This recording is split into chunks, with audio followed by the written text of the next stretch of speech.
Terry D-Lab. In this video, we're going to install push-to-talk into a Hallicrafters HT-37 transmitter.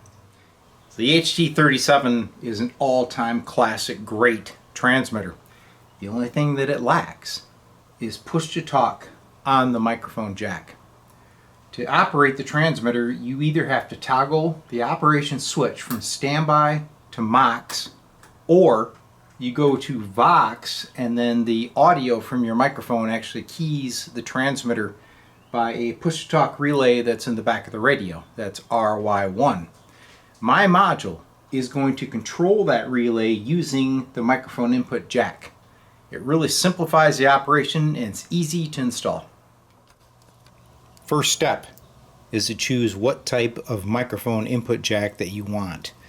I'm going to install the 2-pin Johnson style. You could also install a 4-pin like you would see on a Cobra CB. Well, here is the rear of the original microphone jack. You see it's just a 2-conductor. You have shield in the center. If you take a look, they did not mount that jack to the chassis. They actually mounted it to the front panel.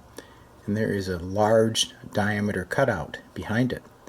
So to install your new jack, you simply unwire this, pull that guy out, increase the diameter to mount your new microphone jack. Now we're at the rear of the chassis. This is the box relay, RY1, and that's where we're going to be mounting the new K1 push-to-talk module.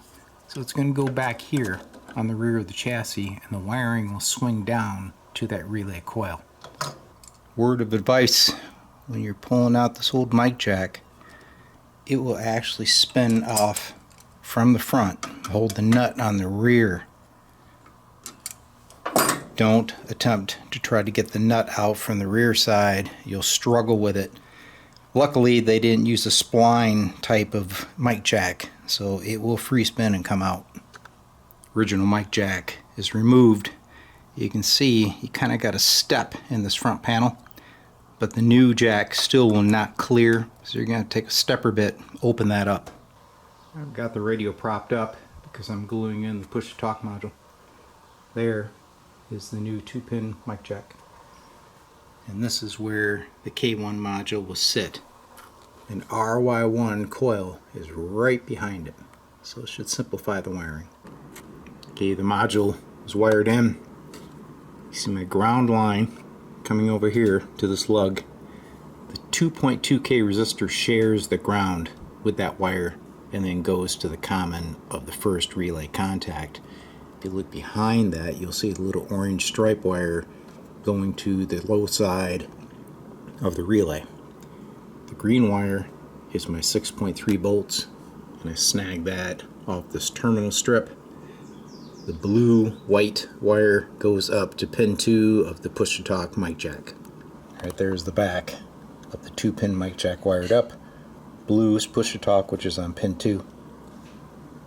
Pin 1 is audio, and then the ground runner I swung over here to this lug of the key jack. Okay, it's test time. So the transmitter still operates the way it did originally. So I'm in double sideband. If I go to Mox, I can key up and tune up. The difference is now, you go to Vox, you set the Vox gain level at 0, and now you can use the push-to-talk. Alright, now I'm going to key the radio using the microphone. We're on 40 meters, lower sideband. Hello. You can see my output. Hello. 1, 2. 1, 2, 3, 4. So now you can key it with a mic rather than having to use that Vox function all the time. Okay, there you have it. If you want to add push-to-talk to your Hallicrafters HT-37, this is how you do it. It's a fairly easy process. I'm going to post the diagram here so you guys can take a look at the hookup. I did not utilize the spare set of contacts on that relay, so there are a Form C contact available in case you wanted to key something external. You'd have to add an RCA jack to the back panel. If you're interested in one of these systems, you can contact me through dlabelectronics.com.